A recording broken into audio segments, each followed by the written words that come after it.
కొంచెం చూసుకో వికాస్, వికాస్ కొంచెం వెనక్కి జరుపు అందరినీ. దయచేసి అక్కడ ఇబ్బంది పెట్టకండి ప్లీజ్. ఇది మన ప్రెస్ మీట్, దయచేసి కొంచెం వెనక్కి జరగండి.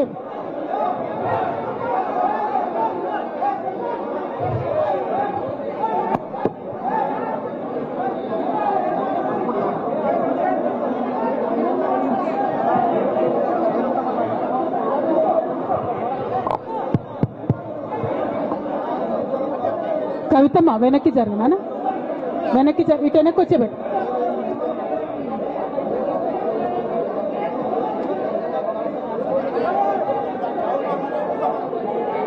కూర్చోండి, ప్లేస్ లేదా? కూర్చోండి కూర్చోండి కూర్చోండి, chairs. Okay, it's okay, it's okay, it's okay. జై తెలంగాణ. ఓకే, ఆగాగమ్మా. ఇవాళ జాగృతి కార్యకర్తలకు దయచేసి విన్నపము, మీరు కొద్దిగా వెనక్కి జరిగితే ప్రెస్ మిత్రులు రావాలి. అంటే ప్రెస్ మిత్రుల ద్వారా అందరికి విషయం చేరాలి కదా. కవిత వెనక్కి జరు బిడ్డ, ఏమనుకో. అజయ్ జరు, చైర్లేమా అక్కడ చైర్లు తీసుకోండి. వెళ్ళు, ఎటోదికి వెళ్ళు. సంపతన్న వెనక్కి జరుగు, గోపన్న వాళ్ళని కూర్చొని ప్రెస్ వాళ్ళ నిలబడని.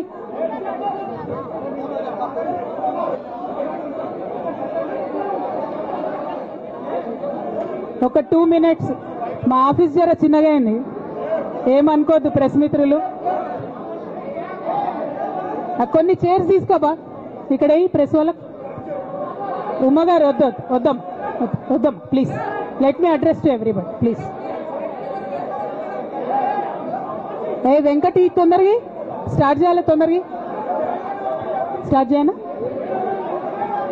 జై తెలంగాణ, జై తెలంగాణ.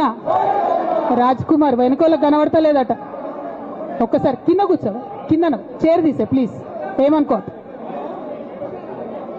ఓకేనా, ఓకేనా.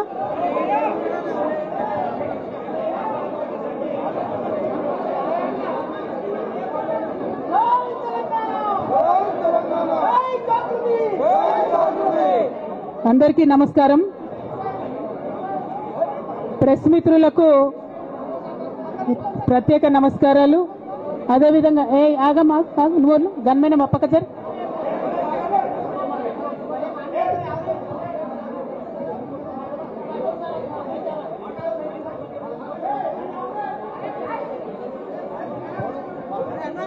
ఓకేనా, మాట్లాడనా.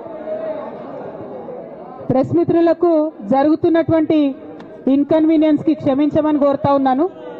అట్లానే ఇక్కడ ఇవాళ ఇంత పెద్ద ఎత్తున హాజరైనటువంటి జాగృతి కార్యకర్తలకు, నాయకులకు అందరికి కూడా హృదయపూర్వకంగా నా నమస్కారాలు తెలియజేస్తా ఉన్నాను. కానీ జాగృతి కార్యకర్తలు దయచేసి సాయిని వెనక్కి జరు, కూర్చోబెట్టు ప్రెస్ వాళ్ళని, ఫ్రీగా కూర్చొని వెనక్కి జరు బిడ్డ. అజయ్ సీనా ఒక్క అడుగు వెనక్కేనా ప్లీజ్, కొద్దిగా వాళ్ళు ఫ్రీగా నిలబడండి. ప్రెస్ మిత్రులందరికీ కూడా ధన్యవాదాలు తెలియజేస్తా ఉన్నాను, సమయం తీసుకొని ఈ పత్రికా సమావేశానికి వచ్చినందుకు. నిన్న మధ్యాహ్నం తర్వాత భారత రాష్ట్ర సమితి నుంచి ఒక ప్రకటన మీ అందరి ద్వారా నేను మీడియాలో చూడడం జరిగింది. మరి బీఆర్ఎస్ నుండి వచ్చినటువంటి ఈ ప్రకటనలో పార్టీ ఎమ్మెల్సీ శ్రీమతి కె కవిత ఇటీవలి కాలంలో ప్రవర్తిస్తున్న తీరుతెన్నులు, కొనసాగిస్తున్న పార్టీ వ్యతిరేక కార్యకలాపాలు బీఆర్ఎస్ పార్టీకి నష్టం కలిగించే రీతిలో ఉన్నందున పార్టీ అధిష్టానం ఈ విషయాన్ని తీవ్రంగా పరిగణిస్తున్నది. పార్టీ అధ్యక్షులు శ్రీ కె చంద్రశేఖరరావు గారు శ్రీమతి కె కవితను తక్షణం పార్టీ నుండి సస్పెండ్ చేస్తూ నిర్ణయం తీసుకున్నారని చెప్పి మరి నాకు ఒక ప్రకటన నిన్న టీవీల ద్వారా అందుకోవడం జరిగింది. మరి నేను పార్టీ నుండి వచ్చినటువంటి ఈ లేఖలో ప్రత్యేకంగా 2 అంశాల మీద మాట్లాడదలుచుకున్నాను. నేను అక్రమ కేసులు పెట్టి నా మీద తిహార్ జైల్లో 5.5 నెలల పాటు ఉండి బయటికి వచ్చిన తర్వాత నవంబర్ 23వ తారీఖు 2024 నుండి నేను ప్రజాక్షేత్రంలోకి వచ్చి అనేక కార్యక్రమాలు చేయడం జరిగింది. మరి నేను చేసినటువంటి పనులలో మొట్టమొదటిది ఒక బిడ్డ హాస్టల్లో చనిపోతే ఆమెను విజిట్ చేసి, అట్లానే గురుకులాల్లో జరుగుతున్నటువంటి అన్యాయాల మీద మొట్టమొదటి కార్యక్రమం తీసుకొని నేను మాట్లాడినా. ఆ తర్వాత బీసీలకు జరుగుతున్నటువంటి అన్యాయం, కాంగ్రెస్ పార్టీ మేనిఫెస్టోలో ఇచ్చినటువంటి 42% హామీ కోసము పెద్ద ఎత్తున నేను పనిచేయడం జరిగింది. అట్లానే మహిళలకు 2500 ఇవ్వాలని చెప్పి పోస్ట్ కార్డు ఉద్యమాన్ని నేను చేపట్టడం జరిగింది. పెద్దవాళ్లకు పెన్షన్లు పెంచాలని నేను ఉద్యమాలు చేయడం జరిగింది. తెలంగాణ తల్లి స్వరూపాన్ని మారిస్తే అట్లెట్లా మారుస్తారని రౌండ్ టేబుల్ సమావేశం పెట్టినాం. బనకచర్లు అక్కడ కడుతున్నారంటే దాని మీద రౌండ్ టేబుల్ సమావేశం పెట్టినాం. ఓవరాల్గా తెలంగాణ ప్రాజెక్టులు, అందుబాటులో ఉన్నటువంటి నీళ్లు, వీటన్నిటి మీద కూడా రౌండ్ టేబుల్ పెట్టినాం. భద్రాచలం దగ్గర 5 గ్రామాలు ముంపు సమస్య ఉంది, ఎవరు పట్టించుకుంటలేరంటే వాళ్ళని పిలిపించుకొని రౌండ్ టేబుల్ సమావేశం పెట్టి ప్రభుత్వం మీద ఒత్తిడి తీసుకొచ్చే కార్యక్రమం చేసినాం. ముఖ్యమంత్రి గారి సొంత జిల్లా మహబూబ్ నగర్లో భూ నిర్వాసితులకు అన్యాయం జరుగుతుందంటే నారాయణపేట నియోజకవర్గం వెళ్ళి వాళ్లకు మద్దతుగా మేము నిలబడి రావడం జరిగింది.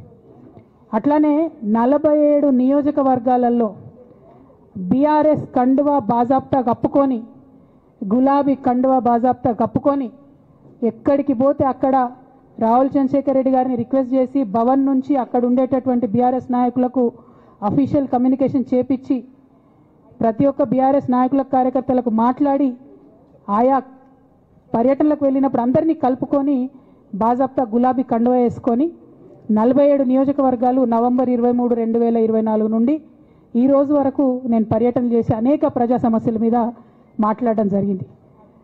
మరి ఇవన్నీ పార్టీ వ్యతిరేక కార్యకలాపాలు అన్నది నాకు అర్థం కాలేదు.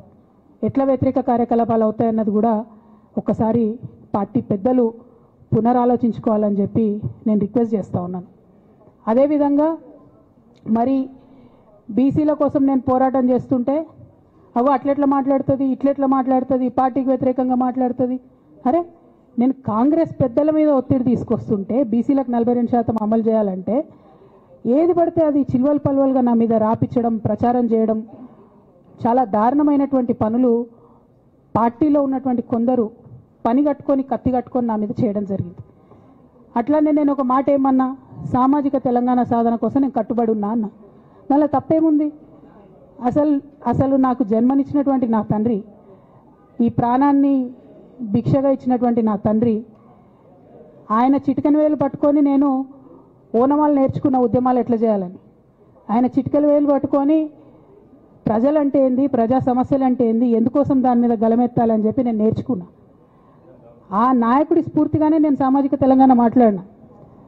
భారతదేశం మొత్తంలో ఇన్ని రాష్ట్రాల్లో ముఖ్యమంత్రులు అయితే 75 ఏళ్ళ స్వతంత్ర భారతదేశం, 79 ఏళ్ళు స్వతంత్ర భారతదేశంలో దళితులకి 3 ఎకరాల భూమి ఇస్తా అని చెప్పినటువంటి ఏకైక గొప్ప నాయకుడు కేసీఆర్ గారు. ఆయన దగ్గర నుంచే కదా నేను సామాజిక తెలంగాణ ఎజెండా నేర్చుకున్నది. బీసీలకు ఎవరు వృత్తి పనిదారులు ఉంటే వాళ్ళకి చేయూతనిస్తా అని చెప్పినటువంటి ఏకైక ముఖ్యమంత్రి కేసీఆర్ గారు. చెప్పినట్టుగా డబ్బులు ఇచ్చిండు కూడా, ప్రతి కులాన్ని కాపాడుకునే ప్రయత్నం చేసిండు. అది కాదా సామాజిక తెలంగాణ? నేను మే 1 నాడు లేబర్ డే రోజు మాట్లాడితే దాన్ని చిల్వల్ పలువలు చేసి సామాజిక తెలంగాణ పేరుతోని కవిత పార్టీ పెడుతుందని చెప్పి నేను నిన్న చెప్పిన 2 పేర్లు పని కట్టుకొని నా మీద దుష్ప్రచారం చేసిండ్రు. నేనేమైనా తప్పు మాట్లాడినా? బీఆర్ఎస్ పార్టీ వ్యతిరేకమా సామాజిక తెలంగాణ నినాదానికి? బీఆర్ఎస్ పార్టీకి సామాజిక తెలంగాణ అవసరం లేదా? భౌగోళిక తెలంగాణ వస్తే సరిపోతుందా? బంగారు తెలంగాణ కావాలని కేసీఆర్ గారు ఇచ్చిన నినాదమే కదా. బంగారు తెలంగాణ అంటే ఏంది? హరీష్ రావు ఇంట్లో బంగారం ఉంటే, సంతోష్ రావు ఇంట్లో బంగారం ఉంటే బంగారు తెలంగాణ అవుతుందా? కాదు కదా. ప్రతి ఒక్క సమాజం బాగుంటేనే బంగారు తెలంగాణ అవుతుంది. నేను అదే కదా మాట్లాడినా. దానికి ఇష్టం వచ్చినట్టు నా మీద స్టోరీ లేపిస్తే నేను భవన్లో పోయి కూర్చొని బాజాప్తా, ఎక్కడో కాదు, బయట ప్రెస్ మీట్ పెట్టలేదు, ఏ ప్రెస్ క్లబ్లో పెట్టలేదు, డైరెక్ట్గా తెలంగాణ భవన్, నా ఆఫీస్ అండి, నా పార్టీ భవన్లో పోయి కూర్చొని నేనేం చెప్పినా, నా మీద కుట్రలు జరుగుతున్నది, నా మీద విషప్రచారం జరుగుతున్నది అని చెప్పిన. నేను రామన్నను బుజ్జగించి గడ్డం పట్టుకొని అడుగుతా ఉన్నా, అన్న నీ చెల్లెని, ఒక మహిళా ఎమ్మెల్సీని మన పార్టీ ఆఫీస్లో కూర్చొని నా మీద కుట్రలు జరుగుతున్నాయని నేనంటే మీరు వర్కింగ్ ప్రెసిడెంట్గా ఉన్నారన్నా, ఫోన్ చేయరా అన్న, నాకు ఏమైంది బేటా, ఎందుకు బాధపడుతున్నావు అని ఫోన్ చేయరా? ఇది ఎప్పుడు జరిగిన ఇన్సిడెంటు? లేక లీక్ కాకముందు, నేను నా కొడుకు గ్రాడ్యుయేషన్కి అమెరికా పోకముందు, అంతకుముందే. మరి మీరు వర్కింగ్ ప్రెసిడెంట్ కదన్నా, నేను పార్టీ ఎమ్మెల్సీని కదా. చెల్లెలు అన్న బంధుత్వాలు పక్కన పెడదాం ఒక్క నిమిషం. ప్రొఫెషనల్ సెటప్లో ఒక పొలిటికల్ పార్టీలో ఒక మహిళ ఎమ్మెల్సీ భవన్లో కూర్చొని నా మీద కుట్రలు జరుగుతున్నాయంటే మీరు మాట్లాడినరా అన్న? 103 రోజులు అయిపోయిందన్న ఇయ్యాలటికి, ఒక్క మాట మాట్లాడినరా? కేసీఆర్ గారు దగ్గర నుంచి కమ్యూనికేషన్ రావాలని నేను ఎక్స్పెక్ట్ చేయలే. వారు పెద్దవారు, వారికి అనేకమైన పనులు ఉంటాయి. మొత్తం పార్టీని ఇప్పుడు పునర్నిర్మించుకోవాల్సిన అవసరం ఉంది. తెలంగాణకు జరుగుతున్నటువంటి అన్యాయాన్ని వారు ఎప్పటికప్పుడు దిశానిర్దేశం చేయాల్సిన అవసరం ఉంది. కానీ వర్కింగ్ ప్రెసిడెంట్ గారి దగ్గర నుంచి ఫోన్ రాకపోవడం మాత్రం ఒక మాట అనిపించింది నాకు. నేను కేసీఆర్ గారి బిడ్డను, నేను కూర్చొని ప్రెస్ మీట్ పెడితేనే రెస్పాన్స్ రాలేదంటే మరి ఇంకో మామూలు మహిళా కార్యకర్తకు బీఆర్ఎస్ పార్టీలో మన అన్యాయం జరిగితే రెస్పాన్స్ వస్తుందా? నాకైతే అనిపించలేదు. వస్తుందేమో నాకు తెలియదు. కానీ నేను ఒక మాటకు నాకు సంతోషం అనిపించింది. నాకు నోటీస్ రాగానే అక్కడ మహిళా ఎమ్మెల్సీలు కూర్చొని, మహిళలందరినీ కూర్చొని, ఫస్ట్ టైం అనుకుంటా భవన్లో 5 మహిళలు కూర్చొని ఇండిపెండెంట్గా ప్రెస్ మీట్ మాట్లాడింది. చాలా సంతోషం. ఇటువంటి అంతర్గత ప్రజాస్వామ్యం రావాలనే నేను కోరుకున్నా. మహిళలకు, ఎస్సీలకు, ఎస్టీలకు, బహుజనులకు కోటరీల అడ్డంకులు లేకుండా యాక్సెస్ రావాలి. అది మైక్కి యాక్సెస్ రావాలి, బాస్కి యాక్సెస్ రావాలనే నేను అనుకున్నా. అది జరిగింది, చాలా సంతోషం. నన్ను సస్పెండ్ చేసినాక అయినా పర్లేదు, కానీ జరిగింది. నిన్న మహిళలందరూ కూర్చొని మాట్లాడి నేనేమంటున్నా అంటే, కేసీఆర్ గారు, కేటీఆర్ గారు, నేను, మా కుటుంబం, మాది రక్త సంబంధం. పదవులు పోతేనో, పార్టీలకు వెళ్ళి సస్పెండ్ చేస్తేనో పోయేటటువంటి బంధం కాదు. కానీ ఎవరైతే వెస్టెడ్ ఇంట్రెస్ట్ ఉన్న పార్టీలు ఉంటారో, పార్టీలో ఉండి కేవలం డబ్బు సంపాదించుకోవాలనేటటువంటి ఒక ఆలోచనతో, వ్యక్తిగత లబ్ధి పొందాలనేటటువంటి ఆలోచనతో ఉన్నటువంటి వ్యక్తులు, వాళ్ళకి కావాల్సింది ఏంది? మేము ముగ్గురం కలిసి ఉండొద్దు, మా కుటుంబం బాగుండొద్దు, మా కుటుంబం విచ్ఛిన్నమైతేనే వాళ్ళకి అధికారం వస్తుంది. దాంట్లో భాగంగా ఇవాళ మొదటి స్టెప్ నన్ను బయటేసిరు పార్టీలకు వెళ్ళి. అది ఇక్కడితో ఆగదు. నేను గౌరవనీయులు పెద్దలు దైవ సమానులు కేసీఆర్ గారిని విజ్ఞప్తి చేస్తా ఉన్నా, మీకు ఒక సూచన చేస్తా ఉన్నా. దయచేసి మీ చుట్టూ ఏం జరుగుతున్నదో ఒకసారి చూసుకోండి నాన్న. నన్ను ఇవాళ బయటకు పంపొచ్చు, నేను మీలాగా స్ట్రేట్ ఫార్వర్డ్ ఉంటా, నిజాలు మాట్లాడతా. నేను ఉద్యమం నేపథ్యం నుండి వచ్చిన కాబట్టి నాగ్గా ఉన్నది లేనట్టుగా, లేనిది ఉన్నట్టుగా, మోసం చేయాలని చెప్పో ఇంకోటి చేయాలని చెప్పో మాట్లాడను. స్ట్రేట్ ఫార్వర్డ్గా ఇష్యూస్ మాట్లాడతా కాబట్టి నన్ను ఇలా బలి చేసి పర్వాలే. కానీ రేపటి నాడు ఇదే ప్రమాదం రామన్నకు కూడా పొంచుంది, రేపటి నాడు ఇదే ప్రమాదం మీకు కూడా పొంచుంది. అల్టిమేట్గా బీఆర్ఎస్ పార్టీని హస్తగతం చేసుకోవడానికి జరుగుతున్నటువంటి కుట్రలో భాగంగానే ఇవాళ నన్ను ఎలిమినేట్ చేయడం జరిగింది. నేను ఇవాళ ఓపెన్గా అడుగుతా ఉన్నాను, హరీష్ రావు గారికి నేను సూటి ప్రశ్న వేస్తున్నా, ఈ రాష్ట్ర ముఖ్యమంత్రి రేవంత్ రెడ్డి గారికి కూడా నేను సూటి ప్రశ్న వేస్తున్నా. నా మీద కుట్రలు ఎప్పటి నుండి ప్రారంభమైనాయి? ఎప్పుడైతే హరీష్ రావు గారు, రేవంత్ రెడ్డి గారు ఒకే ఫ్లైట్లో హైదరాబాద్ నుండి ఢిల్లీకో, ఢిల్లీ నుండి హైదరాబాద్లో ఒకే ఫ్లైట్లో వాళ్ళిద్దరు ప్రయాణం చేసి వచ్చినప్పుడు హరీష్ రావు గారు రేవంత్ రెడ్డి గారి కాళ్ళు పట్టుకొని సరెండర్ అయినాక ఈ కుట్రలు స్టార్ట్ అయినాయి, నా మీద ఈ స్టోరీలు స్టార్ట్ అయినాయి, మా కుటుంబాన్ని విడగొట్టాలనేటటువంటి కుట్ర స్టార్ట్ అయింది. నేను ఛాలెంజ్ చేస్తా ఉన్నా, రేవంత్ రెడ్డి గారు మీరు చెప్పండి, ఆ ప్రయాణం జరిగిందా జరగలేదా? హరీష్ రావు గారు మీరు చెప్పండి, ఒకే ఫ్లైట్లో మీరు రేవంత్ రెడ్డి గారితో కలిసి వచ్చిండ్రా రాలేదా? ఆ తర్వాత నుండే నా మీద ఈ కుట్రలు జరుగుతున్నాయా లేదా? సరెండర్ అయింది మీరు. ప్రతి ఒక్క విషయంలో దాదాపు ఒక 7-8 ఇష్యూస్ ఉన్న ఇన్సిడెంట్స్ ఉన్నాయండి. అఫీషియల్ పిఆర్ఓ ట్వీట్ చేస్తాడు, Congress party official PRO tweet చేస్తాడు, ముఖ్యమంత్రి గారు పిఆర్ఓ, ఈ పాల వ్యాపారంలో అవినీతి జరిగిందని. తెల్లారి 2-3 పేపర్లలో వస్తుంది, 3వ రోజుకి మాయమైపోతుంది. అదే కేటీఆర్ గారినేమో 3 సార్లు విచారణ పేరుతో పిలిచి వేధిస్తారు. అంటే కేసీఆర్ కుటుంబం నికార్స్గా బరిగీసుకొని కాంగ్రెస్ పార్టీతో రేవంత్ రెడ్డి కొట్లాడుతున్నాం కాబట్టి మా మీదనేమో కుట్రలు జరుగుతాయి, మా మీదనేమో కేసులు పెడతారు. మీ మాత్రం 1 or 2 days హెడ్లైన్స్ వస్తే తర్వాత న్యూస్ గాయబవుతుంది. ఎన్ని జరగలే చెప్పండి హరీష్ రావు గారి విషయంలో? ఫస్ట్ పాల వ్యాపారం మీద ఏమొచ్చినాయి ఆరోపణలు? ఆనాడు బీఆర్ఎస్ పార్టీ గవర్నమెంట్లో SC, ST, BC హాస్టళ్లకు Harish Rao గారి పాల వ్యాపారం నుంచి పాలు సప్లై చేసిరనే ఆరోపణలు అయోధ్య రెడ్డి గారు ట్వీట్ చేసిరు. గతం 2 రోజులు పోయింది ఆరోపణ. ఎందుకు? సరెండర్. నెక్స్ట్ ఒక అభియోగం చేశారు ముఖ్యమంత్రి గారు రంగనాయక్ సాగర్ దగ్గర ఆయన ఫామ్ హౌస్ ఉంది, అది ప్రభుత్వ భూమి, కబ్జా చేసిండని. 1 day headline, 3rd day news గాయబ్. No case nothing. కేటీఆర్ పరిస్థితి ఏంటి? ఎన్ని కేసులు పెట్టిరు కేటీఆర్ అన్న మీద? ఎన్నిసార్లు పిలిచిండు విచారణకు? ఇవన్నీ పక్కన పెడదాం. నిన్నటి లేటెస్ట్ ఇష్యూ మాట్లాడదాం. కాళేశ్వరం కానీ ఇంకోటి కానీ ఏ ప్రభుత్వంలో అయినా పొలిటికల్ పాలసీ చేసేవాళ్ళు, విధానపరమైన నిర్ణయాలు తీసుకునే వాళ్ళు ముఖ్యమంత్రులు ఉంటారు. కింద ఉన్నటువంటి మంత్రులు దాన్ని ఎగ్జిక్యూట్ చేయాలి. కేసీఆర్ గారు ఒక పాలసీ డెసిషన్ తీసుకున్నారు, నేను కాళేశ్వరం ప్రాజెక్టు కడతా, దానికి ఇన్ని డబ్బులు ఇస్తా అని. ఆనాడు మంత్రి ఎవరు? ఎగ్జిక్యూషన్ చేయాల్సింది ఎవరు?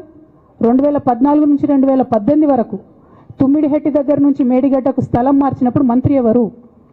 ప్రాజెక్టులు డిసైడ్ చేసినప్పుడు మంత్రి ఎవరు?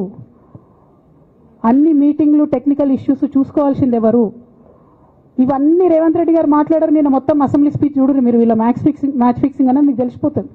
ఏం మాట్లాడరు ఆయన. ఎంతసేపు కేసీఆర్ కాళేశ్వరం కట్టిండు, కేసీఆర్ కుటుంబం 1,00,000 కోట్లు తిన్నది. అరే 2007 నుంచి ఇప్పటివరకు కాళేశ్వరం 1,00,000 కోట్లు కూడా ఖర్చు కాలే. 1,00,000 కోట్లు ఖర్చు కాని ప్రాజెక్టులో 40 లక్షల ఎకరాలకు నీళ్ళీయంగా కూడా 1,00,000 కోట్ల అవినీతి అయింది అంటారు రేవంత్ రెడ్డి గారు. దాన్ని మళ్ళీ ఓన్లీ కేసీఆర్ గారి గురించి చెప్తారు, హరీష్ రావు గారి గురించి మాట్లాడరు. ఎందుకంటే ఇంటర్నల్ అండర్స్టాండింగ్ ఉంది వీళ్ళిద్దరికి. నేను రామన్నను ఒకటే రిక్వెస్ట్ చేస్తున్నా, అన్న ఇవాళ మీతో బాగున్నట్టు వాళ్ళు నటించవచ్చు, హరీష్ అన్న కావచ్చు, సంతన్న కావచ్చు, కానీ వాళ్ళు మన మంచి కోరుకునే వాళ్ళు కాదు. వాళ్ళు తెలంగాణ ప్రజల మంచి కోరుకునే వాళ్ళు కాదు. వాళ్ళు కేసీఆర్ గారి మంచి కోరుకునే వాళ్ళు కాదు. వాళ్ళను మీరు దూరం పెట్టి రాజకీయంగా తెలంగాణ రాష్ట్ర సమితిలో ఇప్పుడు బీఆర్ఎస్లో పనిచేస్తున్నటువంటి హార్డ్ కోర్ కార్యకర్తలను దగ్గరికి తీసుకొని, ప్రజా ఉద్యమాలు తీసుకొని ప్రజల దగ్గరికి పోతేనే మన పార్టీ బతుకుంటుంది, నాన్న పేరు బాగుంటుంది. ఇవాళ నాన్నకు సిబిఐ అనేటటువంటిది వచ్చిందంటే అది కేవలం హరీష్ రావు గారు, సంతోష్ రావు గారి అవినీతి వల్లనే వచ్చిందని మళ్ళొకసారి నేను గంటాపదంగా చెప్తున్నాను. ఇంకా గమ్మత్ ఏంటంటే ఇదే హరీష్ రావు గారు వాళ్ళ ఫాలోవర్స్ అంతా నిన్నటి నుంచి చెప్తున్నారు, హరీష్ అన్న చాలా కష్టపడ్డాడు, డే 1 నుంచి ఉన్నాడు అని. డే 1 నుంచి లేడండి. చాలామంది రిపోర్టర్లకు తెలుసు, సీనియర్ రిపోర్టర్లకు డే 1 నుంచి లేడు. పెద్దసారు టీడీపీ నుంచి బయటకు వస్తుంటే మామయ్య మనకెందుకు, డిప్యూటీ సీఎం మనం ఎందుకు రాజీనామా చేయాలి, ఈ ఉద్యమం ఏమవుతుందో, ఈ పార్టీ ఏమవుతుందో మనకు రిస్క్ ఎందుకని ఆనాడు ఈనాడు పేపర్లో వచ్చింది. 1,50,00,000 రూపాయలు తీసుకొని వ్యాపారం చేసుకుందామని హరీష్ రావు గారు ఎక్కడికో పోయిందని కూడా వచ్చింది. కటింగ్ కోసం దొరికినప్పుడు ఎప్పుడో ట్వీట్ చేస్తుందని. నేను బీఆర్ఎస్ పార్టీ ఆనాడు టీఆర్ఎస్ పార్టీ పెట్టినాక 9-10 నెలల తర్వాత వచ్చింది హరీష్ రావు గారు. డే 1 నుంచి లేరు. నమ్మకం లేకుండా ఆయన పార్టీ నిలబడుతుందో ఉంటుందో పోతుందో అని. ఓకే అయిపోయింది. రాగానే సారు పెద్ద హృదయం కాబట్టి క్షమించిరు, దగ్గర తీసుకున్నారు, ఎమ్మెల్యే కాకముందే మంత్రి ఇచ్చిర్రు, అన్ని రకాలుగా ఆదరించిరు, అన్నీ చేసిండ్రు. ఎప్పుడైతే పార్టీకి ఒక్క క్షణం చెడ్డ పేరు వచ్చిందో ఎక్కడ పోయిండండి ఈయన? చక్కా పోయి వైఎస్ రాజశేఖర రెడ్డిని కలవలే? మీ అందరికి గుర్తులేదు ఆ ఫోటో? సీనియర్ నాయకులందరికీ బాగా మాట్లాడతారు, అన్ని దగ్గర ఉన్నా, నేనే ఉన్నా, నేను ఎక్కడ లేను. నిన్న పాపం చాలా మంది ఈ కొత్త సోషల్ మీడియా పిల్లలు ఉన్నట్టు వాళ్ళకి హిస్టరీ తెలియదు అనుకుంటా, అందుకే చెప్తున్నా ఇవాళ. అదేవిధంగా నేను పెద్ద ట్రబుల్ షూటర్ అంటారు. ట్రబుల్ షూటర్ కాదు, ఈజ్ ఎ బబుల్ షూటర్. ఆయన ఏంటంటే ట్రబుల్ ఆయన్నే క్రియేట్ చేస్తాడు, చేసి నేనే సాల్వ్ చేసినట్టు నటిస్తాడు. నేను లేటెస్ట్ ఎగ్జాంపుల్ చెప్తా పట్టురు. నేను మొన్న దాసోజు శ్రవణ్ అన్న ఎలక్షన్ ఎమ్మెల్సీ ఎన్నికలలో బీఆర్ఎస్ పార్టీ డిసైడెడ్ ఒకటే క్యాండిడేట్ని పెడదామని. కానీ హరీష్ రావు గారు ఇంటర్నల్గా బీజేపీ వాళ్ళతో మాట్లాడుకొని ఏం చెప్తారంటే, మీ దగ్గర నుంచి ఒక క్యాండిడేట్ని ఇవ్వండి, నేను మామయ్యని కన్విన్స్ చేసి రెండో క్యాండిడేట్కి పెట్టిస్తా అంటే he wants to create a trouble. ఈ క్రైసిస్లో ఆల్రెడీ మన పార్టీలోకి వెళ్ళి 10 మంది ఎమ్మెల్యేలు వెళ్ళిపోయినాక, 38 మందిలో 10 మంది పోయినాక నువ్వు ఇంకో సెకండ్ క్యాండిడేట్ని పెడితే ఎంత కన్ఫ్యూజన్ అవుతుంది? ఎవరెవరు ఓట్లు వేస్తారు? అంటే హార్స్ ట్రేడింగ్కి ఈయన ట్రబుల్ షూటర్ గారు ట్రబుల్ని ఓపెన్ చేస్తారు అన్నట్టు. నాకెందుకో లక్కీగా ఒక బీజేపీ ఎమ్మెల్యే గారు ఫోన్ చేసి, అక్క మరి పెద్దసారి పర్మిషన్ ఉందా హరీష్ అని ఇట్లా అంటున్నారంటే, నేను డైరెక్ట్గా పెద్దసారికే ఫోన్ చేసి నాన్న మరి ఇట్లా అంటున్నారు, మనం సెకండ్ క్యాండిడేట్కి పర్మిషన్ ఇస్తారంటే, nothing doing, only Shravan will get elected, ఎవరు చెప్పారు మీకు అన్నారు. అంటే నేను ఆ విషయం వెంటనే అటువైపు కన్వే చేసిన, లేదండి మాకు అట్లాంటి ఆలోచన లేదు. ఎందుకు ఈ రీసెంట్ ఎగ్జాంపుల్ చెప్తున్నా ఇవాళ అంటే, హరీష్ రావు గారు ట్రబుల్ క్రియేట్ చేసి ట్రబుల్ని మాఫీ చేసినట్టుగా ప్రయత్నం చేస్తారు. బీఆర్ఎస్ కార్యకర్తలందరికీ నేను నా తమ్ముళ్ళకి రిక్వెస్ట్ చేసి చెప్తున్నా, మా చెల్లెలకు రిక్వెస్ట్ చేసి చెప్తున్నా, మీకు పెద్ద స్థాయిలో జరిగే అన్ని విషయాలు తెలియకుండా అందరూ మన వెల్ విషర్స్ అనుకుంటారు. అది మీ తప్పు కాదు, ఎందుకంటే కేసీఆర్ సార్ అంత ఓపెన్ మైండ్తో ఓపెన్ హార్ట్తో ఉంటారు కాబట్టి బీఆర్ఎస్లో ఉన్న అందరూ అట్లే ఉంటారు అనుకుంటారు. కానీ చాలా మందికి చాలా హిడెన్ ఎజెండాస్ ఉన్నాయి. ఒక పక్క కాంగ్రెస్తో కలిసి ఉన్నారు, ఇంకో పక్క బీజేపీతో మాట్లాడుతున్నారు, ఎటు ఎవరితో అవసరమైతే అటు మాట్లాడుతున్నారు. అదేవిధంగా 2018 ఎన్నికలలో హరీష్ రావు గారు 20-25 మంది ఎమ్మెల్యేలకు ఎన్నికలలో అడిషనల్ ఫండింగ్ ఇచ్చారు, పార్టీ ఇచ్చింది కాకుండా. ఏడికేలు వచ్చినాయి హరీష్ రావు గారికి అన్ని డబ్బులు? 100% కాళేశ్వరంలో జరిగిన అవినీతి నుంచి వచ్చిన డబ్బులే. ఆయన ఆలోచన ఏం చేసిందంటే ఏమన్నా కొద్దిగా అటు ఇటు అవుతుందేమో రిజల్ట్, నా దగ్గర ఎమ్మెల్యేస్ ఉండాలని ఆలోచన చేశాను. నీకు అసలు అట్లాంటి ఆలోచన ఎందుకు వచ్చింది? నేను కట్టప్పలాంటోని కేసీఆర్ గారి దగ్గర ఉండేటోని అంటావు కదా, నీకేం అవసరం వచ్చింది ఎమ్మెల్యేస్కి సపరేట్గా ఫండింగ్ ఇవ్వడానికి? ఎవరికి తెలియదు అనుకుంటారా? ఇది ఎవరు చెప్పారు అనుకుంటారా? ప్రతి ఒక్కరు చెప్తారు ఎమ్మెల్యేస్ ఓపెన్, నా పేర్లు కూడా తెలుసు, చెప్తే బాగుండదు, ఎమ్మెల్యేలు ఇబ్బంది పడతారు. నేను అనేది ఏంటంటే 2009లో రామన్న సిరిసిల్ల ఎలక్షన్లో మా బంధువుకు సంబంధించిన వ్యక్తులతోని 60 లక్షల రూపాయలు పంపిన హరీష్ రావు గారు రామన్నను ఓడగొట్టడానికి. నిన్నగాక మొన్న ఒక వీడియో మీరు కూడా చూసి ఒంటేరు ప్రతాప్ రెడ్డి గారిది, మీ మామయ్యను ఓడగొట్టమని ఎంతంటే అంత డబ్బులు ఇస్తా అని చెప్పిర్రని. ఓ పక్క కేసీఆర్ గారిని ఓడగొట్టాలి, ఓ పక్క కేటీఆర్ గారిని ఓడగొట్టాలి, నిజామాబాద్లో నా ఎంపీ సెగ్మెంట్లో అందరు ఎమ్మెల్యేలను మేనేజ్ చేయాలి, అందరిని మన కేసీఆర్ కుటుంబాన్ని ఓడగొట్టాలి, విచ్ఛిన్నం చేయాలి. కానీ కేసీఆర్ గారి పేరుతో వచ్చేటటువంటి బెనిఫిట్స్ మాత్రం అన్నీ కావాలి. మరి ఇటువంటి వారిని నా రిక్వెస్ట్ కేసీఆర్ గారితో కేటీఆర్ గారితో, వారిని మీ పక్కన పెట్టుకొని నిజం మాట్లాడే నన్ను బయటకు పంపితే మరి పార్టీ బాగుంటుందా? దయచేసి ఆలోచన చేసుకోండి. నేనేమంటున్నా రామన్న మిమ్మల్ని అంటే, నా మీద మీకు కోపం ఉండొచ్చు, నా మీద ఏముందో ఎవరేం చెప్పారో నాకు తెలియదు. నేను మాత్రం నా ప్రాణం పోయినా కేసీఆర్ గారికి హాని జరగాలని కానీ కేటీఆర్ గారికి హాని జరగాలని కానీ కోరుకోను. అది నా నైజం కాదు. ఆడపిల్లలకు అట్లుండదు, ఆడపిల్లలు ఇల్లు బాగుండాలనుకుంటారు. నా మనసుకి ఎంత గాయమైతే, నాకు ఎన్ని అవమానాలు అయితే, నాకెంత ఇన్సల్ట్ అయితే, నా మీద ఎన్ని కుట్రలు జరిగితే నేను ఇట్లా మాట్లాడుతున్నది నా బాధ, ఇది నా ఆవేదన. నాన్న చూస్తలేరేంది వీళ్ళని అన్నది ఆవేదన, చూసుకుంటా క్షమిస్తారేంది ఇంకెన్నిసార్లు క్షమిస్తారు అన్నది నా బాధ. అంతే తప్ప నాకేం కోపం ఉంటుంది? ఎందుకు కోపం ఉంటుంది? నాకు ఎన్ని జన్మల పుణ్యం ఉంటే కేసీఆర్ లాంటి తండ్రి దొరుకుతాడు? కోట్లలో ఒకరికి ఉండేటటువంటి తండ్రి నాకు దొరికిండు. ఆయన లేకపోతే నేను ఎవరు ప్రపంచానికి తెలుస్తుందా? నాకెందుకు అవసరం ఉంటుంది? నాకేం కోపం ఉంటుంది కేసీఆర్ గారి మీద? నాకు బీఆర్ఎస్ పార్టీ మీద ఎందుకు కోపం ఉంటుంది?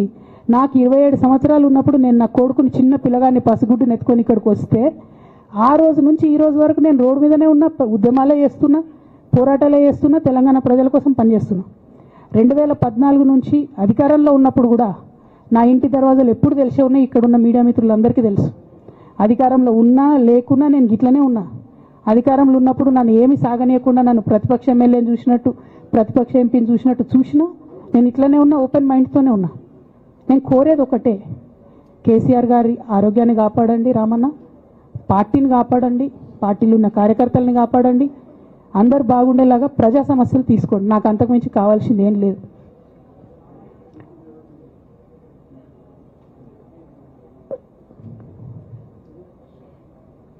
కానీ మొన్న అసెంబ్లీలో అర్ధరాత్రి దాకా పెట్టి రేవంత్ రెడ్డి గారు కేసీఆర్ గారిని తిడుతుంటే దయ్యాలు వేదాలు వాళ్ళు ఇస్తున్నట్టు అనిపించింది నాకైతే. దానికి ఈయన హీరోలాగా ఎదుర్కొన్నాడు, ఈయన 6 అడుగుల బుల్లెట్ అని పార్టీ అంతా ట్వీట్ చేస్తే, మరి 6 అడుగుల బుల్లెట్ ఎవరికి గాయం చేస్తుంది? ఎండ్ ఆఫ్ ద డే ఇవాళైతే నన్ను గాయపరిచింది, రేపు రామన్నను గాయపరుస్తారో కేసీఆర్ని గాయపరుస్తారో. జాగ్రత్తగా ఉండండి రామన్న, నేను చెప్పేది ఏం లేదు. జాగ్రత్తగా ఉండండి, కేర్ఫుల్గా ఉండండి. ఎట్ ద సేమ్ టైం ఈ హరీష్ రావు గారి కారణంగా గమ్మత్ ఏముంటుందంటే, ఒకసారి హంపీకి పోతారు వీళ్ళందరూ, మీ అందరికీ తెలుసు ఆ స్టోరీ. హంపీకి పోయి పాటలు పాడుకుంటారు, మొత్తము చాలా మంది కలిసి కేసీఆర్ గారిని చాలా అవమానకరంగా మాట్లాడతారు, ఒక పార్టీని వెనుపోటు పడదామని డిజైన్ చేశారు. ఇదంతా వీరికి తెలుసు, హరీష్ రావు గారికి తెలుసు. నేను ఆ రోజు సాక్ష్యం ఉన్న హరీష్ అన్న వచ్చి లిటరల్లీ రామన్న చేతులు పట్టుకొని, అరే మామయ్యకి ఎప్పుడు సింక్ ఆర్ సేల్, నేను మామయ్యతోనే ఉంటా అని చెప్పి అక్కడ మాట్లాడుకున్న వాళ్ళందరినీ పెద్దసారి దగ్గర అవుట్ చేసిండి. ఆ తర్వాత పర్యవసానంలో ఈటల రాజేంద్ర అన్న బయటికి వెళ్ళడం. ఈ మహానుభావుడు వల్ల జగ్గారెడ్డి దగ్గర నుంచి మొదలు పెడితే, చెరుకు శ్రీనివాసరెడ్డి ముత్యంరెడ్డి అన్న కొడుకు దగ్గర నుంచి మొదలు పెడితే, రఘునందన్ రావు గారు, మైనంపల్లి గారు, విజయశాంతి గారు, విజయరామారావు గారు, ఆయన పాత పెద్ద ఆయన ఉండే ఈటల రాజేందర్ గారు, వీళ్ళందరూ పార్టీలోకి వెళ్ళి పోయినారు కదా, పోలేదా? ఇవన్నీ హరీష్ అన్న చేసినాయి కదా. ఆనాడు దుబ్బాక ఉప ఎన్నిక ఎందుకు ఓడిపోయినాం? దుబ్బాక ప్రజలకు ఇప్పటికి కూడా గుర్తుంటుంది. వాళ్ళందరూ ఒకటే మాట చెప్తారు, ఈయన సిద్దిపేటకు తప్ప రూపాయి రానియాడు దుబ్బాకకు, ఈయన వచ్చి ప్రచారం చేసిండు కాబట్టి మేము ఓటేయాలని ఓపెన్గా చెప్పారు ఆనాడు ఎన్నికలలో. దానికి ఏం రాపించుకుంటాడు ఈయన పేపర్లల్లో? ఒంటరి పోరాటం చేసి ఓడిన హరీష్ రావు. అసలు ఓడిపోయింది మీ వల్ల కదా. మీరు మీడియా మేనేజ్మెంట్లో సూపర్ అలా డౌట్ ఏం లేదు. రామన్న యూట్యూబ్లు మేనేజ్ చేసి నా మెయిన్ స్ట్రీమ్ మీడియా మేనేజ్ చేస్తాడు అంతే, అంతకుమించి వేరే ఏం లేదు. నేను రామన్నని రిక్వెస్ట్ చేస్తున్నా, మీరు కూడా ఆ స్కిల్ నేర్చుకోండి అన్న. అట్లనే ఈటెల రాజేందర్ గారు ఉప ఎన్నిక దగ్గరుండి హరీష్ అన్న గెలిపిలేదా అండి ఈటెల రాజేందర్ని? ఆనాడు పీసీసీ అధ్యక్షుడిగా ఉండి రేవంత్ రెడ్డి గారు ఏమంటారు, కాంగ్రెస్ పార్టీ ఓడిపోతుంది ఇడా అని చెప్తాడు. ఆయన ముందే డిక్లేర్ చేసిండు, ముందే చేతులు ఎత్తేసిండు. హరీష్ అన్న ఆడ పోయి కూర్చొని మరి ఈటెల రాజేందర్ అన్నని గెలిపించొచ్చాడు. ఈ బంధం రేవంత్ రెడ్డి గారిది హరీష్ రావు గారిది అప్పటి నుంచి కొనసాగుతుంది, కొత్త బంధం ఏం కాదు ఇది. నేను కేసీఆర్ గారిని పెద్దల్ని రిక్వెస్ట్ చేసేది ఒకటే, ఈయన చేస్తున్న నక్క జిత్తుల్ని దయచేసి గమనించండి. ఇలా నేను బయట పోతా కావచ్చు, నాదేముంది, ఉద్యమంలోకి వెళ్ళి వచ్చినా మళ్ళీ ఉద్యమంలోకే పోతా, నాకు భయం ఏముంటుంది, నాకు ఎన్నడూ పదవుల మీద ఆశ లేదు.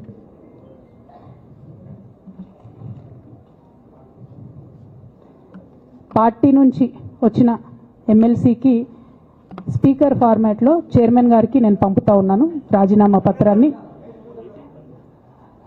అట్లానే బీఆర్ఎస్ పార్టీ ప్రాథమిక సభ్యత్వానికి కూడా గౌరవ పెద్దలు కేసీఆర్ గారికి రాజీనామాను పంపుతా ఉన్నాను. దీన్ని మన రావుల చంద్రశేఖర్ రెడ్డి గారికి తెలంగాణ భవన్కి వారికి నేను పంపుతా ఉన్నాను. ఎందుకు ఇవి ఇప్పుడే చూపించిన అంటే, పదవుల మీద నాకు ఎప్పుడు ఆశ లేదు. మేము ఉద్యమంలోకి వచ్చింది ఎందుకంటే మా నాన్న ఒక్కరు ఇంత ఒంటరి పోరాటం చేస్తున్నారు, ఎంత వీలైతే అంత ఆయనకు మద్దతు ఇవ్వాలని వచ్చినాం. ఆనాడు మేము ఉద్యమంలోకి వచ్చినప్పుడు పార్టీ అధికారంలోకి వచ్చే ఆస్కారమే లేకుండే, తెలంగాణ వస్తుందో రాదే అనే అనుమానాలు అంతటా ఉండే. మేము ఉద్యమంలో కొట్లాటలో లాఠీ దెబ్బలు తినడం కోసం, జైల్లోకి పోవడం కోసం ఆనాడు వచ్చినాం ఉద్యమంలోకి. అధికారంలోకి వస్తామనుకొని రాలే. రామన్నైనా నేనైనా కేవలం నాన్న కోసమే వచ్చినాం ఉద్యమంలోకి. అందుకే మా కుటుంబం మీద కుట్ర. ఈ కుట్రను గమనించమనే నేను మా కుటుంబాన్ని కోరుతా ఉన్నా. ఇక పెద్ద సార్కు నీడలాగా సంతోష్ రావు గారు ఉంటారు.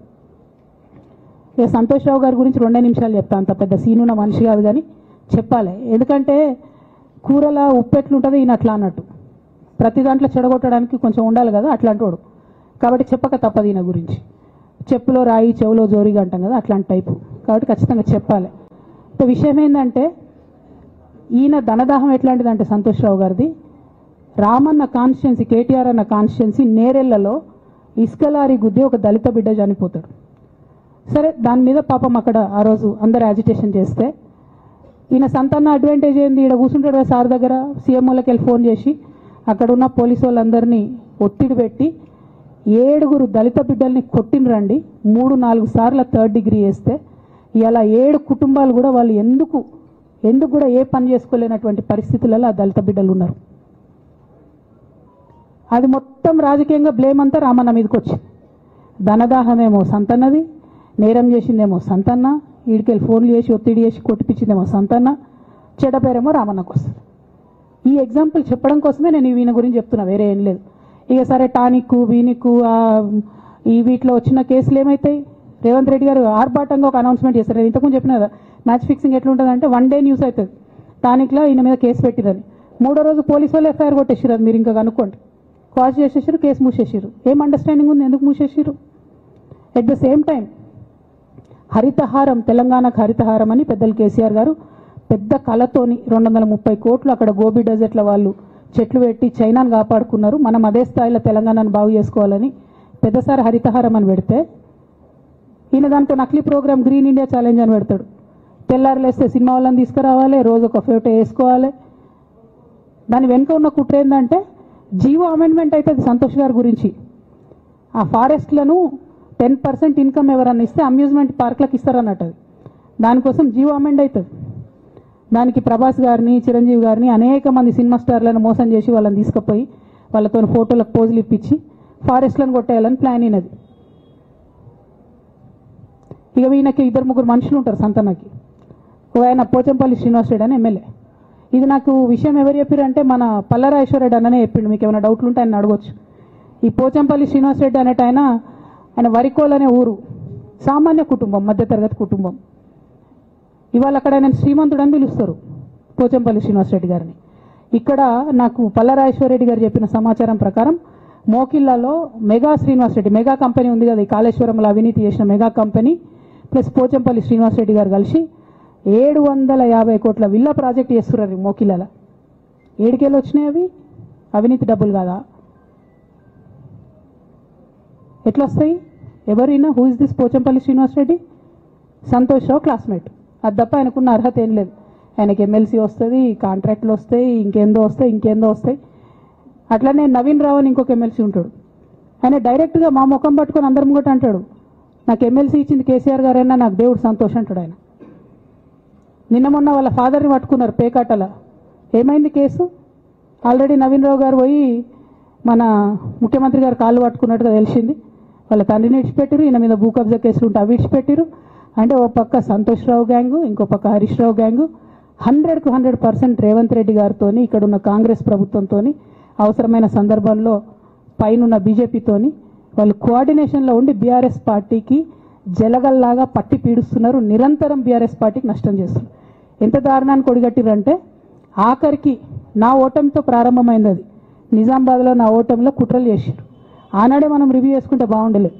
కానీ ఇప్పుడు అది ఎక్కడికి వచ్చింది? కామారెడ్డిలో పెద్దసారి ఓడిపోయేదాకా వచ్చింది పరిస్థితి. మూడోసారి ప్రభుత్వం పోయేదాకా వచ్చింది పరిస్థితి. ఒక్కొక్క ఎలక్ట్ అయిన ఎమ్మెల్యేని, ఓడిపోయిన ఎమ్మెల్యేలు పత్రికా మిత్రులు మీరు మాట్లాడండి. సంతోష్ రావు గారి బాధితులు నాకు మామూలుగా ఫోన్ చేస్తలేరు. అచ్చా, ఈ కంపెనీ పేరు బ్లూఫిన్ అట, మోకిలా.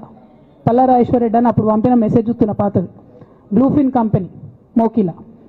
అయితే నేనేమంటున్నా అంటే ఇంత స్పష్టమైనటువంటి నేను ఇస్తున్నా, రేవంత్ రెడ్డి గారిని నేను ఛాలెంజ్ చేస్తున్నా. మరి ఎందుకు మీకు మీ ఏసీబీ వాళ్ళకు వీళ్ళ ఇండ్లు అడ్రస్లు దొరుకుతలేవా? ఏం అండర్స్టాండింగ్ ఎందుకు లేదు మీకు? లేకపోతే మీరు చర్యలు ఎందుకు తీసుకుంటలేరని నేను సూటిగా రేవంత్ రెడ్డి గారిని ప్రశ్నిస్తున్నా. ఇక తర్వాత వారు ఏం చేస్తారన్నది నాకు సంబంధం లేదు. ఇక నేను మాత్రం పర్టికులర్గా మళ్ళీ ఒకసారి నా బీఆర్ఎస్ పార్టీ కుటుంబ సభ్యులందరికీ, మా సొంత కుటుంబ సభ్యులకు కూడా రిక్వెస్ట్ చేస్తున్నది ఏంటంటే, నాకు 27 సంవత్సరాలు ఉన్నప్పుడు నేను రాజకీయాల్లోకి వచ్చిన, తెలంగాణ ఉద్యమం కోసం వచ్చిన. ఇవాళ నాకు 47 సంవత్సరాలు. అంటే నా 20 సంవత్సరాల జీవితం అంతా కూడా నేను బీఆర్ఎస్ పార్టీ కోసం, కేసీఆర్ గారి కోసం, తెలంగాణ జాగృతి కోసం, తెలంగాణ ప్రజల కోసం, తెలంగాణ ఆడబిడ్డల కోసం నేను గడిపిన. సడన్గా ఇవ్వాలా నీకేం సంబంధం బీఆర్ఎస్తో అని, నువ్వెవరు అని చెప్పి సస్పెన్షన్ ఒకసారికి పంపిస్తే చాలా బాధాకరంగా ఉంది. పర్వాలేదు, అయినా నాకు ప్రజలు ఉన్నారు, నేను వాళ్ళ దగ్గర పోతా, వాళ్ళతో పాటు ఉంటా. కానీ బీఆర్ఎస్ పార్టీలో ఉన్న నాయకులకు, కార్యకర్తలకు రిక్వెస్ట్ చేస్తాను, సోషల్ మీడియాలో వచ్చే పిచ్చి పిచ్చి పట్టుకొని ప్రజాప్రతినిధులు ప్రెస్ మీట్ పెట్టిరు నిన్న భవన్లో. నేను నిన్న మొన్నటి రోజు వాళ్ళ మీద ప్రెస్ మీట్ పెట్టినప్పుడు ఏమన్నా, కేసీఆర్ గారికి నష్టం చేసిన పార్టీ ఉంటే ఎంత పోతే ఎంత అన్న. సోషల్ మీడియాలో ఉన్న బీఆర్ఎస్ పార్టీ కొంతమంది దుర్మార్గులు ఉన్నారు, సోషల్ మీడియా వెంగు చూసేటోళ్ళు. వాళ్ళ ముంగట విషయం కట్ చేసిరు, ఏది కేసీఆర్ గారికి నష్టం చేసిన అనే విషయం కట్ చేసి బీఆర్ఎస్ పార్టీ ఉంటెంత పోతెంత నేను అన్నా అని చెప్పి ప్రచారం చేస్తున్నారు. నాదే పార్టీ బీఆర్ఎస్ పార్టీ, 20 ఏళ్ళు నేను కష్టపడ్డా. నేను తెలంగాణ జాగృతి పెట్టి ఇండిపెండెంట్గా పనిచేసినప్పుడు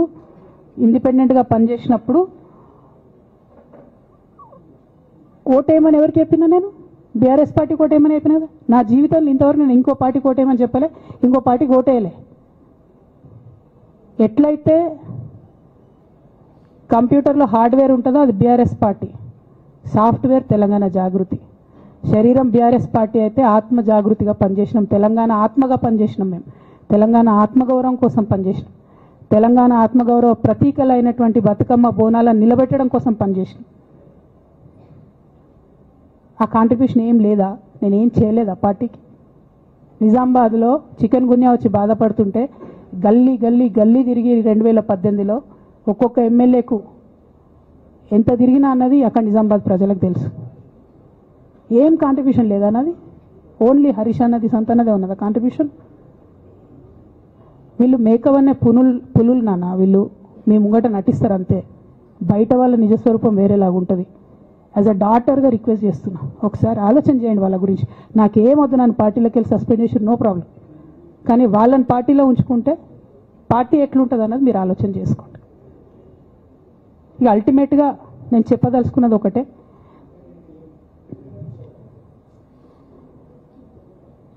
కలికాలం కాబట్టి అబద్ధాలు చెప్పేటోళ్ళది మోసం చేసేటోళ్ళది నడుస్తుంది, టెంపరీగా వాళ్ళది నడుస్తున్నది. వాళ్ళది నడిచింది, విజయం సాధించారు కాబట్టి ఇవాళ సస్పెన్షన్ నాకు వచ్చింది. బట్ నేను ఇదివరకు చెప్పినా మళ్ళీ చెప్తున్నా, నేను కర్మ సిద్ధాంతాన్ని నమ్ముతా. ఖచ్చితంగా ఇంతకు ఇంత దేవుడు వాళ్ళకు అనుభవింపజేస్తాడు, అందులో ఏం ఆలోచించాల్సినటువంటి అవసరం లేదు. Thank you. జై తెలంగాణ, జై కేసీఆర్, జై తెలంగాణ, జై కేసీఆర్.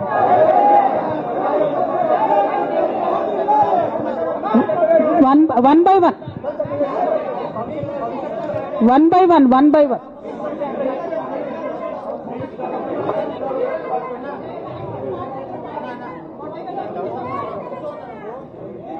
ఒక 1 minute హిందీలో చెప్పేసే అన్న, బయట నేషనల్ మీడియా మిత్రులందరూ అడుగుతున్నారు. ఒక 1 minute హిందీలో చెప్పేస్తా.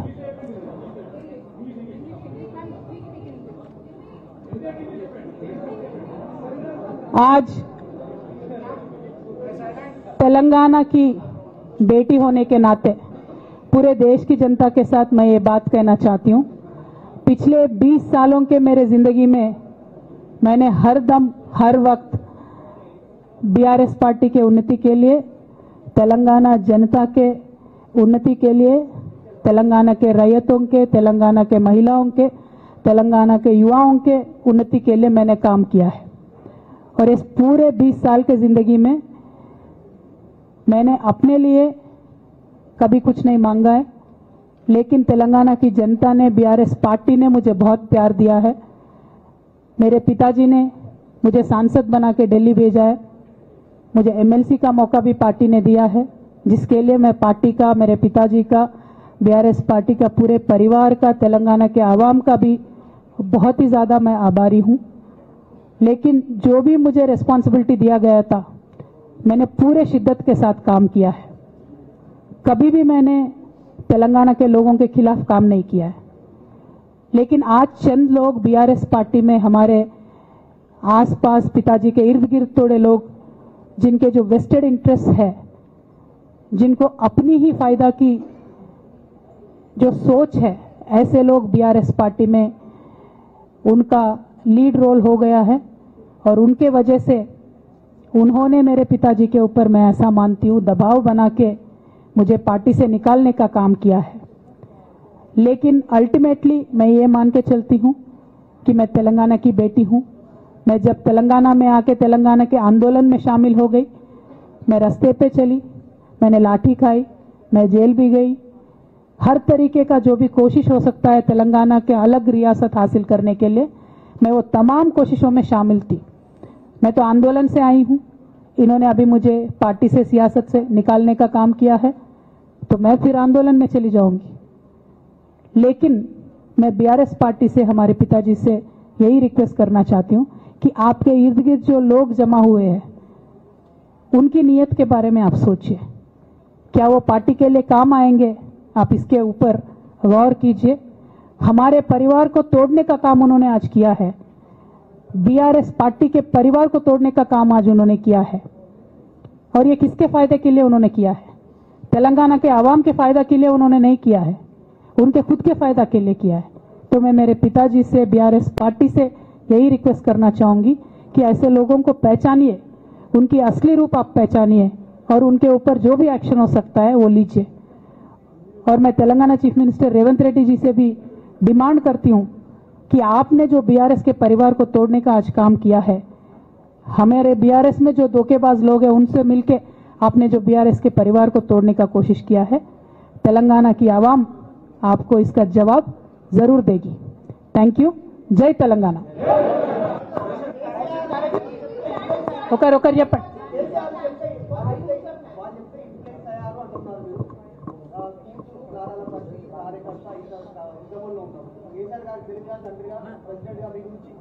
ఓకే, ఇంకా ఎవరైనా చెప్పండి.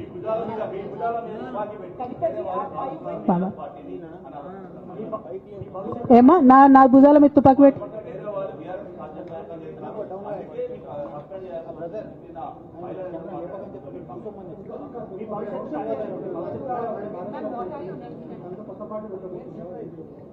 Okay.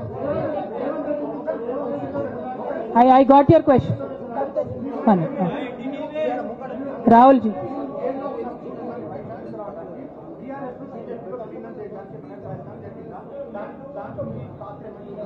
రాహుల్ గారు మీరు పాత క్వశ్చన్ అడుగుతున్నారు.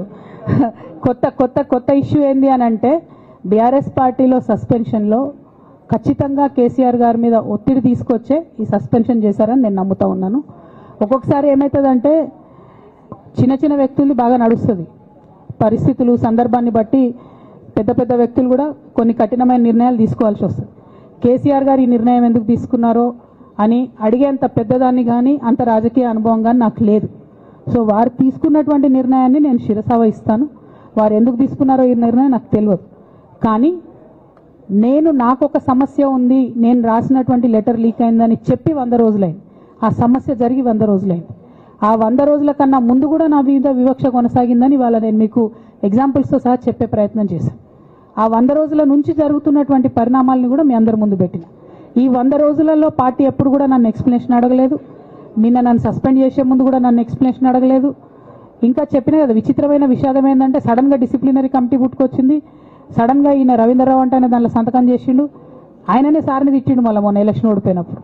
సో ఈ అన్నీ చూసి నాకేమనిపిస్తుందంటే చాలా ఒత్తిడిలో చాలా ప్రెషర్ పెట్టి సార్తో చేపించారని నేను అనుకుంటున్నాను.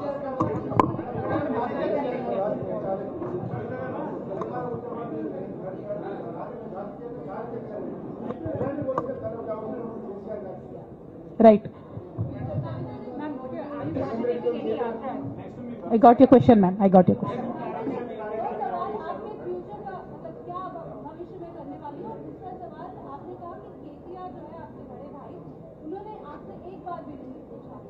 लेकिन क्या आपने भी उनसे संपर्क साधने की कोशिश की इस दौरान में, क्योंकि बहुत सारे बदलाव हुए. पहली बार हमने देखा कि राखी के त्योहार में भाई भाई साथ में. నేనేమంటున్నా అంటే కేసీఆర్ గారి రాజకీయ పరిజ్ఞానాన్ని క్వశ్చన్ చేసేంత స్థాయి నాకు లేదు, అంత అవగాహన కూడా నాకు లేదు. కాకపోతే పెద్ద నాయకులు అనేక సందర్భాల్లో ఒత్తిడికి గురైనటువంటి విషయాలు చరిత్రలో మనం చూసినాం. ఇవాళ అదే జరిగిందని నేను భావిస్తున్నా. 1. 2, నేను ఈ లేఖ అనేటటువంటిది రిలీజ్ అయిన తర్వాత ఎప్పుడు కేసీఆర్ గారికి కొంచెం ఇబ్బంది జరిగినా, అది కాళేశ్వరం కమిషన్కి వారు పిలుపుకొచ్చినా, 2 సార్లు వారు యశోద హాస్పిటల్కి వచ్చినా, నా చిన్న కొడుకు అమెరికాకి తీసుకెళ్లే సందర్భమైనా నేనే వారి దగ్గర పోయినా. నాకేం బేషనే ఉంటుంది, ఆయన మా నాన్న కదా. నేను పోయిన తర్వాత ఈ దుష్ట చతుష్టయం ఏదైతే ఉన్నదో, ఈ 2 గ్యాంగులు ఏవైతే ఉన్నాయో అక్కడ జరగనిది జరిగినట్టుగా మీడియాలలో విచిత్రమైన వార్తలు రాపించారు. ఎంత ఘోరం అంటే నేను నా కొడుకుని తీసుకపోతే నన్ను గన్మెన్లు రాలేదట. జరుగుతుంది అని ఎక్కడన్నట్ల ఇటువంటివన్నీ మెయిన్ స్ట్రీమ్ పత్రికలు రాస్తాయి. మరి విచిత్రం నాకు అర్థం కాదు. మెయిన్ స్ట్రీమ్ పత్రికలు అనేటటువంటి ఇట్లాంటి వార్తలు మరి ఆడ ఎవరు లేని కూడా లేరు. ఎవరు చెప్పిరు, ఎందుకు రాపిచ్చిరు? సో నేనేమంటున్నా అంటే నేను ఎప్పుడు నాన్న దగ్గరికి వెళ్ళడానికి చూసినా కూడా మా మధ్య స్పర్ధ పెంచడానికి అనేకమైన వార్తలు రాపిచ్చి అనేకమైన కుట్రలు ఈ గత 103 రోజుల్లో కొనసాగుతూనే ఉన్నాయి నా మీద. కానీ అంతకుముందు కూడా జరిగినాయనేదే నేను చెప్తున్నా.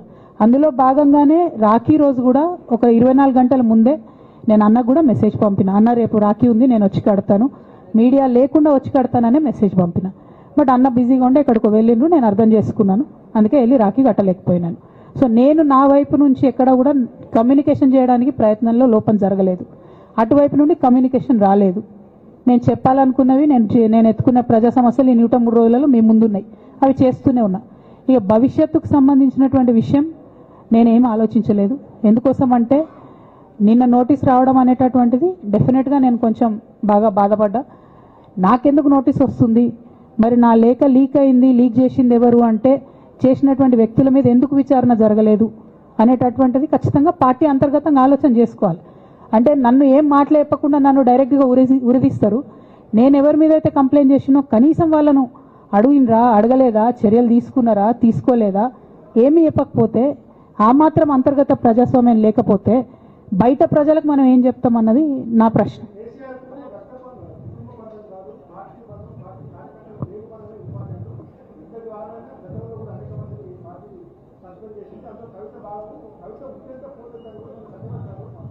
నేనేమంటున్నా బ్రదర్, వాళ్ళందరికీ ఏది చెప్తే స్క్రిప్ట్ రాసిస్తే అది మాట్లాడతారు, దాంట్లో ఏముంటుంది.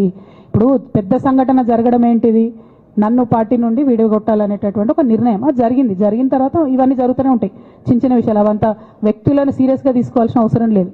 అల్టిమేట్గా నేనేమంటున్నా అంటే నన్ను అడగకుండానే ఉరి తీశారు, కనీసం ఏమైందని కూడా అడగలేదు. people who have conspired to not just break your family but also the party as well.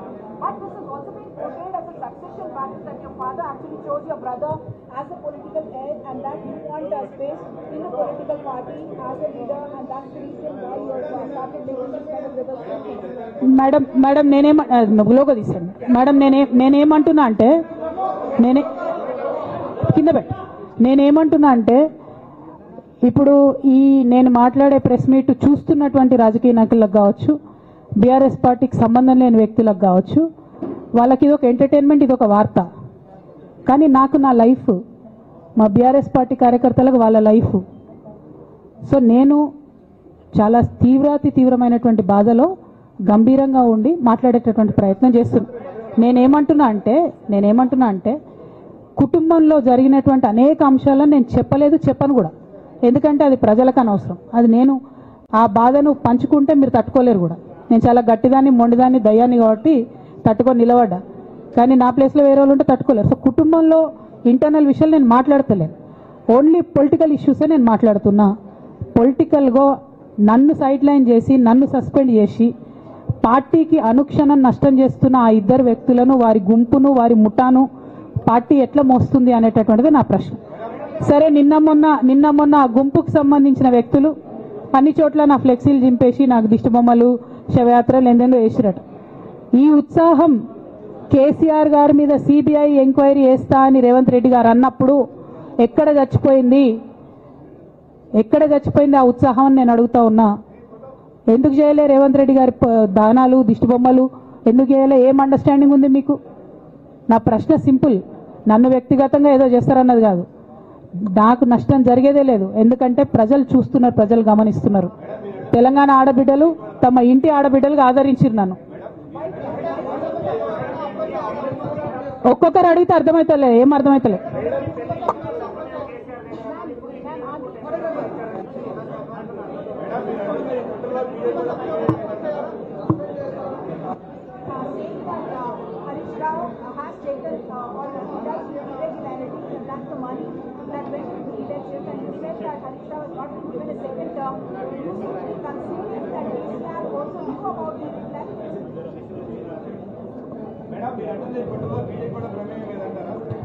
నేనేమంటున్నా బ్రదర్, కుట్రలో ఎవరి ప్రమేయం ఉందన్నది నాకు తెలియదు. నన్ను సస్పెండ్ చేసిండ్రు. బీఆర్ఎస్ పార్టీకి, తెలంగాణ ఉద్యమానికి, తెలంగాణ ప్రజలకు 20 సంవత్సరాలు నా జీవితంలో కష్టపడ్డా కాబట్టి ఒక అపీల్ చేస్తున్నా నేను ప్రెసిడెంట్ కేసీఆర్ గారికి, వర్కింగ్ ప్రెసిడెంట్ కేటీఆర్ గారికి. మన కుటుంబాన్ని విచ్ఛిన్నం చేసి పార్టీని హస్తగతం చేసుకోవాలనే కుట్ర జరుగుతుంది. దాన్ని తిప్పికొట్టండి. అవినీతి తిమంగళాలని బీఆర్ఎస్ పార్టీలకు వెళ్ళి తీసి బయటపడేయండి. అల్టిమేట్గా ప్రజలకు సేవ చేసే దాంట్లో మనం ముందుకెళ్లాలనేది నా ఆలోచన.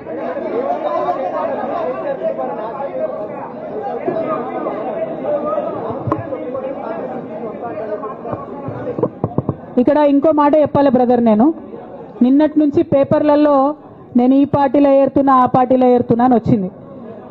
నేను ఏ పార్టీలో కూడా చేరను. నాకు ఏ పార్టీతో అవసరం లేదు.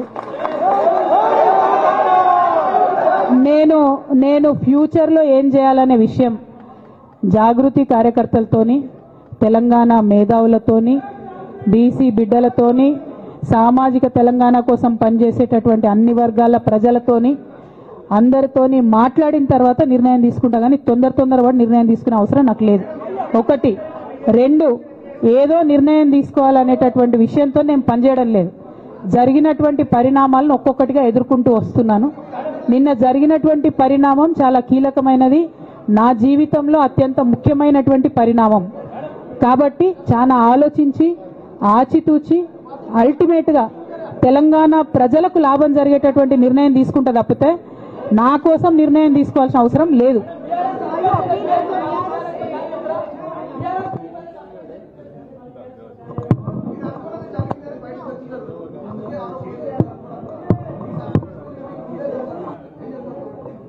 నాకెట్లా తెలుస్తుంది సస్పెన్షన్ గురించి? నాకైతే రేవంత్ రెడ్డికి ఉన్నట్టు ఆడ దూతలు లేరు. అక్కడ సార్ సగం ఇడ్లీ తింటే బయటకు చెప్పేటటువంటి సిస్టమ్ నా దగ్గర లేదు. సో అక్కడ ఏం జరిగిందో నాకు తెలియదు, ఎవరు నా గురించి ఏం చెప్పారో నాకు తెలియదు. Ma'am, it is but natural. అమ్మతోని మాట్లాడకుండా ఎవరైనా ఉంటారా? First of all. Second of all, ఈ మొత్తం మొత్తం పరిణామంలో కూడా మా మదర్కి దూరంగా ఉండాల్సి రావడమే బాధాకరం. ఇంతకు మించి బాధ ఇంకోటి లేదు. పొలిటికల్ పొజిషన్స్ వస్తాయి పోతాయి, ఇవి వేస్ట్. ఇవి అమ్మలేని లోటు ఎవరు కూడా తీర్చలేరు. ఆ ఒక్క బాధ తప్ప ఇంకేం లేదు.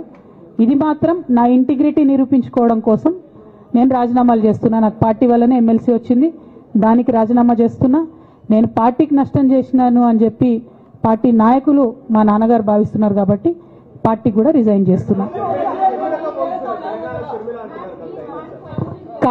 కాలం నిర్ణయిస్తుందండి. షర్మిలతో పోలుస్తున్నారా, కేసీఆర్తో పోలుస్తున్నారా, కాలం నిర్ణయిస్తుంది. తొందర ఏం లేదు. నన్నేదో అవమానం చేయాలి, నన్నేదో అనాలి అని ఎవరు పడితే వాళ్ళు మాట్లాడే అడ్డమైన మాటలకు సమాధానం చెప్పాల్సిన అవసరం కూడా లేదు.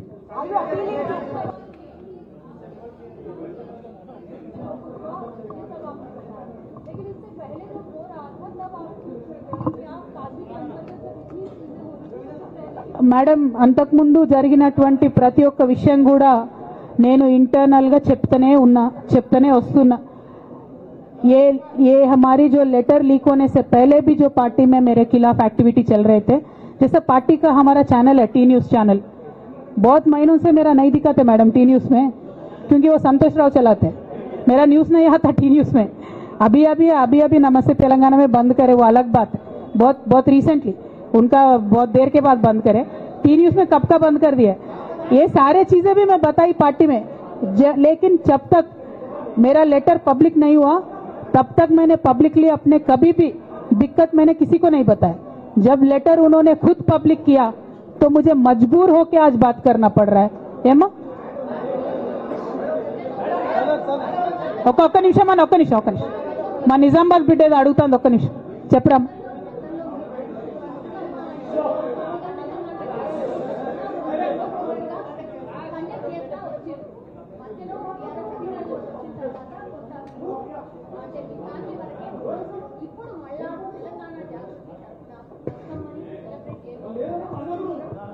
ఏ మనోడా మందోడారా భయ్, ఆగు మెల్లగా. వాళ్ళని ప్రెస్ వాళ్ళని ఇబ్బంది పెట్టకండి, జాగృతి కరకట్. నువ్వు భలే జ్యోతిషం చెప్తావు బ్రదర్. 1 2 బతుకమ్మ ఖచ్చితంగా సెలబ్రేట్ చేయాలనుకున్నా. యాజ్ ఆన్ టుడే మాత్రం విపరీతమైన బాధ అవుతుంది. ఏం చేయబుద్ధి అయితే లేదు. 2 రోజులు అయితే బ్రేక్ తీసుకుంటా. ఆ తర్వాత ఆలోచించుకొని నా కార్యాచరణ practice.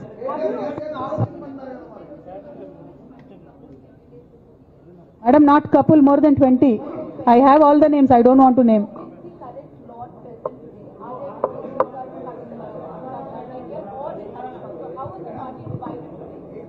I don't have that. Madam, I have a lot of information, but I don't believe it is the right time to expose all that. There is a lot many more interactions that we will have in future. If necessary, I'll certainly let that information out. Today, my simple appeal to Honorable President of our party is, as you have taken action on me without even asking me for an explanation, kindly take action on the rest of the people as well. That is my simple allegation.